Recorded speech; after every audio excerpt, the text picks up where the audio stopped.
नमस्कार साथियों, आपके अपने यूट्यूब चैनल सोलंकी किड में मैं आपका बहुत-बहुत स्वागत है। तो दोस्तों आज हम बात करने वाले हैं रीड प्री के बारे में। रीड प्री के L1 और L2 दोनों के बारे में बात करने वाले हैं, जिसमें आपके टॉपिक आता है रीड साइकोलॉजी का। तो दोस्तों रीड साइकोलॉजी का आपके टॉपिक आता है बाल विकास, विकास में आपको वृद्धि और दोनों मतलब विकास, वृद्धि एवं संकल्पना दोनों आता है। मैं आपको एक बार सिलेबस बता देता हूँ कि ये टॉपिक आपका कहाँ पड़ता है। तो फ्रेंड्स आपके पहला टॉपिक इसमें दे रखा है बाल विकास, वृद्धि एवं विकास की संकल्पना। तो दोस्तों इस टॉपिक से संबंधित आपके जो पहले जो भी पीवाई के क्वेश्चन पूछे गए हैं, आपके रीट में पूछे गए हैं, आपके सी-टेट में पूछे गए हैं, आपके आर-टेट में पूछे गए हैं, आपके जितने भी एग्जाम में पूछे गए, सेकंड गेट, फर्स्ट गेट में जितने भी पूछे गए आपके पीवाई क्यू बाल विकास से संबंधित, वो हम इसकी वीडियो में क्या करने वाले हैं, आपकी बात करने वाले हैं। तो दोस्तों ये जो वीडियो है आपको अच्छे से देखना है, क्योंकि इस वीडियो में क्या किया है आपकी विगत परीक्षाओं से संबंधित जो प्रश्न पूछे गए थे वो हम इस वीडियो में लाए हैं। और दोस्तों यदि इस वीडियो की आप पीडीएफ चाहते हैं तो पीडीएफ आपको हमारे टेलीग्राम चैनल पर मिल जाएगी। क्योंकि दोस्तों आपको क्या करना है, एग्जाम से पहले एक बार पीडीएफ जरूर देख लेना है, क्योंकि आप बार बार वीडियो नहीं देख पाएंगे। ठीक है दोस्तों, चलते हैं अपने पहले क्वेश्चन की तरफ।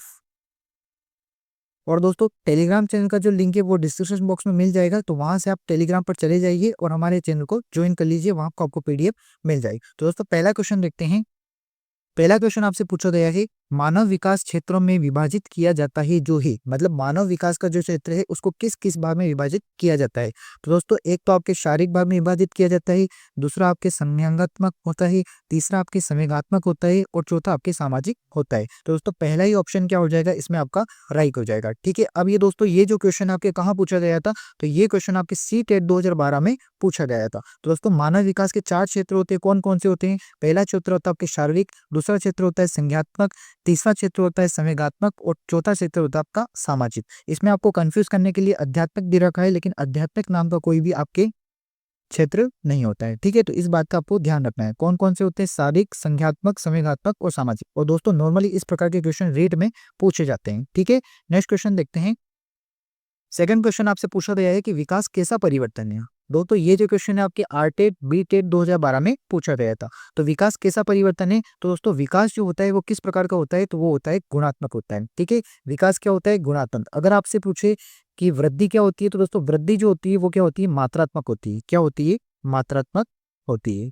हम उसको माप सकते हैं। ठीक है, मात्रात्मक होती है। ओके, नेक्स्ट क्वेश्चन देखते हैं। तीसरा क्वेश्चन आपसे पूछा गया है, विकास शुरू होता है, तो विकास कहाँ से शुरू होता है। ये क्वेश्चन आपको पूछा गया है आर-टेट 2012 में, सी-टेट 2012 और 2014 में दोनों में पूछा गया है। ठीक है, तो दोस्तों इसका जो करेक्ट आंसर हो जाएगा वो हो जाएगा आपके विकास कहाँ से शुरू होता है। तो दोस्तों विकास जो होता है आपके प्रसव पूर्व अवस्था से ही शुरू हो जाता है। इसका मतलब है यदि ऑप्शन में आपके गर्भावस्था वाला आता तो वो भी क्या हो जाता, आपका करेक्ट हो जाता है। क्योंकि गर्भावस्था उसे ही कहा जाता है दोस्तों प्रसव पूर्व। प्रसव का दोस्तों मतलब होता है डिलीवरी। यदि कोई महिला है और डिलीवरी से पूर्व उसका बच्चा होता है तो उसे क्या कहा जाता है, गर्भावस्था कहा जाता है। तो विकास कहाँ से शुरू हो जाता है दोस्तों, तो विकास आपके गर्भावस्था से ही शुरू हो जाता है। ठीक है, ये क्वेश्चन कई बार पूछा गया है, तो इसको आप अच्छे से देख ले। ठीक है, नेक्स्ट क्वेश्चन देखते हैं। चौथा क्वेश्चन आपसे पूछा गया है कि बालक का विकास परिमाण है, बालक का जो विकास है वो किस प्रकार का परिणाम होता है। और ये जो दे रखा है आपके क्वेश्चन कहाँ का पूछा गया था दोस्तों, ये आपके आर-टेट 2011, 2013 फर्स्ट ग्रेड और सेकंड ग्रेड में पूछा गया था। अब बालक का विकास किस प्रकार का परिणाम है, तो दोस्तों बालक का जो विकास होता है वो आपके वंशानुक्रम व वातावरण दोनों की अंतर क्रिया का क्या होता है, परिणाम होता है। तो दोस्तों बालक का विकास वंशानुक्रम भी होता है, मतलब आपके जेनेटिक्स का भी होता है और आपके वातावरण का भी होता है, मतलब वातावरण वंशानुक्रम दोनों के मिलाकर क्या होता है, बालक का विकास होता है। ठीक है, नेक्स्ट क्वेश्चन देखते हैं। पांचवा क्वेश्चन आपसे पूछा है, वृद्धि एवं विकास में क्या संबंध होता है। जो वृद्धि होती है और विकास होता है उसमें क्या संबंध होता है। तो दोस्तों वृद्धि और जो विकास क्या होते हैं वो दोनों ही एक दूसरे के क्या होते हैं, पूरक होते हैं। मतलब वृद्धि होती है तो विकास भी होता है, विकास होता है तो वृद्धि भी होती है, मतलब एक दूसरे की क्या है, दोनों पूरक ही। ठीक है, अब दोस्तों ये जो क्वेश्चन पूछा गया था ये आपके आर-टेट 2012 और बी-टेट 2012 में पूछा गया था। ठीक है, नेक्स्ट क्वेश्चन देखते हैं। छठा क्वेश्चन आपको दे रखा है दोस्तों, अब जैसा कि आप देख रहे हैं कि कई क्वेश्चन कहीं कहीं एग्जाम में डबल डबल बार पूछे गए हैं, तो इससे ये पता चलता है कि एक ही क्वेश्चन कहीं कई बार पूछे जाते हैं। ठीक है, तो छठा क्वेश्चन दे रखा है, निम्न में से किसका अर्थ आकार बढ़ने से होता है। तो दोस्तों आकार किस में बढ़ता है, तो नॉर्मली जो आकार बढ़ता है वो आपकी अभिवृद्धि में बढ़ता है। क्योंकि आपकी जो बच्चा होता है, ठीक है, बच्चा होता है वो क्या होता है, पहले छोटा रहता है, फिर बढ़ता है, फिर बढ़ता है, फिर बढ़ता है। तो इस प्रकार से विकास मतलब जो आपकी अभिवृद्धि क्या होती है उसमें आकार बढ़ता रहता है, लेकिन विकास में ऐसा नहीं होता है। ठीक है, क्योंकि विकास क्या होता है, विकास किस प्रकार का होता है, तो विकास गुणात्मक होता है। ठीक है, नेक्स्ट क्वेश्चन देखते हैं। 7वां क्वेश्चन आपसे पूछा गया है, निम्न में से कौन सा कथन विकास के संबंध में सही नहीं है।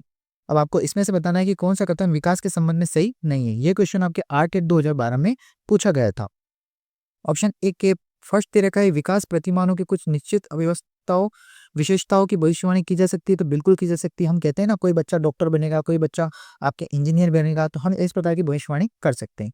दूसरा ऑप्शन नाम दे रखा है कि विकास का उद्देश्य वंशानुगत क्षमता का विकास करना है। तो बिल्कुल सही है। विकास का उद्देश्य क्या होता है, जो उसकी वंशानुगत क्षमता है उसका क्या करना होता है, विकास करना होता है। तीसरा ऑप्शन दे रखा है कि विकास के विभिन्न क्षेत्रों में संभावित खतरे नहीं होते हैं। तो ऐसा नहीं है, विकास में क्या होते हैं दोस्तों, खतरे आते ही रहते हैं। तो ये करेक्ट आंसर क्या हो जाएगा, इसका तीसरा हो जाएगा। चौथा ऑप्शन आपको क्या दे रखा है, प्रारंभिक विकास बाद के विकास की अपेक्षा अधिक महत्वपूर्ण होता है। तो बिल्कुल सही होता है कि जो प्रारंभिक विकास होता है वो बाद की अपेक्षा क्या होता है, अधिक महत्वपूर्ण होता है। क्योंकि प्रारंभ में यदि बच्चों को कुछ सिखा देते हैं तो वो लॉन्ग टाइम तक क्या रखता है, याद रखता है। ठीक है, तो प्रारंभिक विकास जो होता है वो क्या होता है, बाद के विकास की अपेक्षा क्या होता है, अधिक महत्वपूर्ण होता है। तो तीसरा क्या ऑप्शन हो जाएगा दोस्तों, गलत हो जाएगा। क्योंकि इसका मतलब क्या है कि ये क्वेश्चन सही है, मतलब आपके सही नहीं पूछा है, तो तीसरा इसका करेक्ट आंसर हो जाएगा। ठीक है, नेक्स्ट क्वेश्चन देखते हैं।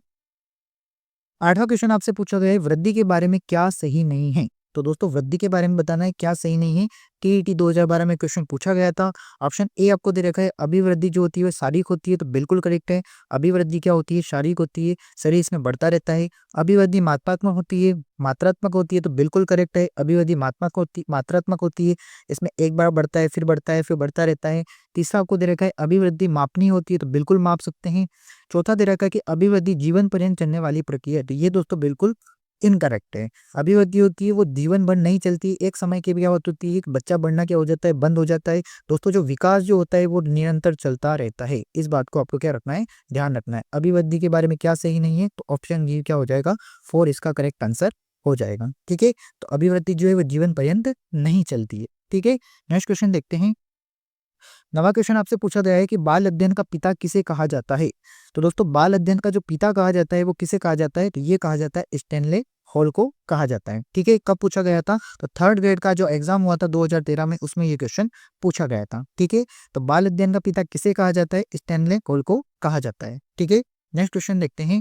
10वां क्वेश्चन आपसे पूछा गया है कि बाल विकास का सही क्रम क्या होता है। दोस्तों जो बाल विकास होता है उसका सही क्रम क्या होता है, आपको बताना है। तो दोस्तों बाल विकास का जो सही क्रम होता है वो होता है बाल्यावस्था, किशोरावस्था और उसके बाद होती है आपके प्रौढ़ावस्था। ठीक है, तो इसका सी करेक्ट आंसर हो जाए। तो सबसे पहले क्या होती है, बाल अवस्था होती है, उसके बाद क्या आती है, किशोरावस्था आती है, उसके बाद प्रौढ़ावस्था आती है। इसमें दोस्तों बी वाले ऑप्शन में आपके दे रखा है कि जो आपकी मध्य अवस्था होती है, तो मध्य अवस्था नाम की कोई चीज नहीं होती है। ठीक है, मध्य अवस्था नाम की कोई, मध्य किशोरावस्था नाम की कोई चीज नहीं होती है। ठीक है, तो ये बात भी आपको ध्यान रखना है। इसका करेक्ट आंसर क्या हो जाएगा, तो करेक्ट आंसर हो जाएगा आपके सी, इसका करेक्ट आंसर, मतलब तीसरा इसका करेक्ट आंसर है। तो थर्ड ग्रेड एग्जाम हुआ था राजस्थान में 2012 में, उसमें ये क्वेश्चन पूछा गया था। ठीक है, नेक्स्ट क्वेश्चन देखते हैं। 11वां क्वेश्चन आपसे पूछा गया है कि 20वीं शताब्दी को बालक की शताब्दी कहा जाता है, यह परिभाषा किसने दी थी। मतलब 20वीं सदी को क्या कहा जाता है, आपके बालक की शताब्दी कहा जाता है। ठीक है, यह किसने कहा था, तो दोस्तों ये जो कहा था क्रो एंड क्रो ने कहा था। अब दोस्तों ये क्रो एंड क्रो एक व्यक्ति नहीं है, ये दो व्यक्ति है। ठीक है, तो ये कथन किसने कहा था, क्रो एंड क्रो ने कहा था। ठीक है, ये कब पूछा गया था, तो ये आपके रीट 2012-15 में जो एग्जाम होता है उसमें पूछा गया था। तो दोस्तों आपको पहले पता ही होगा, पहले जो एग्जाम होते थे उसमें प्री और मेंस नहीं होता था, इसलिए यहाँ पर डायरेक्ट क्या लिख रखा है, डेट 2015 लिख रखा है। ठीक है, तो 2015 में ये क्वेश्चन पूछा जा चुका है। नेक्स्ट क्वेश्चन देखते हैं। 12वां क्वेश्चन आपसे पूछा गया है कि मात्रात्मक व्यक्तिगत क्षमता रूपी प्रक्रिया को क्या कहा जाता है। तो मात्रात्मक व्यक्तिगत क्षमता रूपी प्रक्रिया को क्या कहा जाता है, तो इसे वृद्धि कहा जाता है। ठीक है, अगर दोस्तों यहाँ पर अगर गुणात्मक आता, ठीक है, यदि यहाँ पर आ जाता कि गुणात्मक व्यक्तिगत क्षमता रूपी प्रक्रिया को क्या कहा जाता, तो हम फिर क्या लगाते, फिर हम यहाँ पर लगाते आपके विकास को लगाते, क्या लगाते, विकास वाले ऑप्शन को लगा देते। लेकिन यहाँ पर क्या पूछा है, आपके मात्रात्मक पूछा है, तो मात्रात्मक का मतलब क्या हो जाएगा, यहाँ पर वृद्धि हो जाएगा। ठीक है, ये कब पूछा गया था, तो रीट 2018 में ये क्वेश्चन पूछा गया था। ठीक है, ये दोस्तों जितने भी क्वेश्चन ये आपके बाल विकास से संबंधित, और बाल विकास में भी कौन सा टॉपिक, आपके वृद्धि एवं विकास की संकल्पना वाला टॉपिक हम पढ़ रहे हैं। ठीक है, नेक्स्ट क्वेश्चन देखते हैं। 13वां क्वेश्चन आपके रीट 2012 में पूछा जा चुका है। तो देखते हैं क्या पूछा गया था, आपके पूछा गया था कि बच्चे के विकास को अक्षर शारीरिक, संज्ञानात्मक, भावनात्मक और सामाजिक जैसे क्षेत्र में विभाजित किया जाता है। विकास प्रक्रिया के इन क्षेत्र में कहाँ तक संबंधित है। तो दोस्तों ऑप्शन देखते हैं, थोड़ा कठिन क्वेश्चन है। ऑप्शन हम देखते हैं। तो पहला ऑप्शन आपको दे रखा है, अन्य को प्रभावित किए बिना स्वतंत्र रूप से विकसित। तो दोस्तों अन्य को प्रभावित किए बिना कभी भी विकास नहीं किया जा सकता है। ये बात आपको पता होनी चाहिए कि शारीरिक, संज्ञानात्मक, भावनात्मक होती है, वो स्वतंत्र रूप से कभी नहीं होती, वो एक दूसरे से क्या होती है, एकीकृत होती है। सेकंड आपको दे रखा है कि एकीकृत और समग्र प्रकार में विकसित, तो ये इसका क्या हो जाएगा दोस्तों, करेक्ट आंसर हो जाएगा, क्योंकि बच्चे में विकास जो होता है वो शारीरिक, आपके संज्ञानात्मक, भावनात्मक तीनों को एकीकृत रूप से किया जाता है। आंशिक रूप से विकसित, तो आंशिक रूप से विकसित भी ये नहीं होता है। बेतरतीब ढंग से विकसित, तो ये भी नहीं होता है। बेतरतीब से ढंग से भी ये नहीं होता है। इसका जो बेस्ट और करेक्ट आंसर हो जाएगा वो आपके इसका सेकंड जो है वो आपके करेक्ट आंसर हो जाएगा। ठीक है, थोड़ा लेवल का क्वेश्चन था। ठीक है दोस्तों, तो इसमें आपको ध्यान रखना है। आपको एक बात ध्यान रखनी है, कुल मिला के जो शारीरिक, संज्ञानात्मक, भावनात्मक और सामाजिक विकास होता है वो कभी भी अलग अलग नहीं होता है, वो एक दूसरे से क्या होता है दोस्तों, जुड़ा हुआ होता है। इस बात को आप याद रख ले। ठीक है, नेक्स्ट क्वेश्चन देखते हैं। 14 प्रश्न आपसे पूछा गया है कि मानव विकास होता है, मानव विकास होता है वो किस प्रकार का होता है। दोस्तों मानव विकास मैंने आपको अभी बताया कि क्या होता है, गुणात्मक होता है, लेकिन यहाँ पर आपको फोर्थ वाला ऑप्शन में दे रखा है मात्रात्मक एवं गुणात्मक दोनों। तो दोस्तों इसका जो बेस्ट करेक्ट आंसर हो जाएगा वो आपके हो जाएगा डी हो जाएगा, क्योंकि दोस्तों विकास जो होता है वो मात्रात्मक भी होता है, गुणात्मक भी होगा। और यदि यहाँ पर ऑप्शन में आपके ये वाला डी वाला नहीं होता, फिर हम क्या लगाते, ये वाला लगाते, लेकिन यहाँ पर डी वाला ऑप्शन है कि मात्रात्मक एवं गुणात्मक दोनों, तो यहाँ पर इसका करेक्ट आंसर हो जाएगा डी, इसका करेक्ट आंसर हो जाएगा। ठीक है, ये आपके फर्स्ट ग्रेड जो एग्जाम हुआ था इकोनॉमिक्स 2016 में, तो ये क्वेश्चन आपसे पूछा गया था। ठीक है, नेक्स्ट क्वेश्चन देखते हैं। 15वां क्वेश्चन आपसे पूछा गया है कि मानव विकास किस प्रकार का होता है, क्रमिक होता है, निरंतर होता है, व्यक्तिक होता है, या फिर उपरोक्त सभी होता है।